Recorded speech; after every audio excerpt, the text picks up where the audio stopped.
स्वयंपाकघरात महिलांचा बराच वेळ जातो. जेवण बनवण्यापासून अन्नपदार्थांची साठवणूक करेपर्यंत महिलांना बरंच काही करावं लागतं. त्यातच भाज्या, पालेभाज्या ताज्या ठेवणं हे मोठं आव्हान असतं. यासाठी स्वयंपाकघरातल्या या टिप्स उपयोगी पडतील.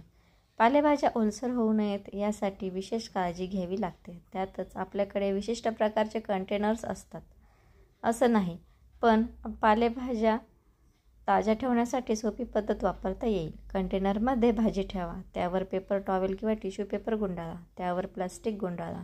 पेपर टॉवेलमुळे पालेभाजीतला सगळा ओलावा शोषून जाईल. पालेभाजी बऱ्याच काळापर्यंत ताजी राहील. लसूण सोलणं हे वैतागवाणं काम असतं. यात खूप वेळ जातो, पण लसूण सोलण्याची ही सोपी पद्धत आहे.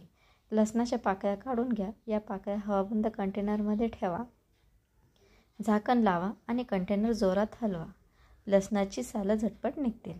रस काढण्यासाठी आपण फळं थोडी नरम करून घेतो, पण याऐवजी रस काढण्याआधी फळं 10 ते 30 सेकंदासाठी मायक्रोवेव्हमध्ये ठेवता येतील. यामुळे सगळा रस झटपट काढता येईल.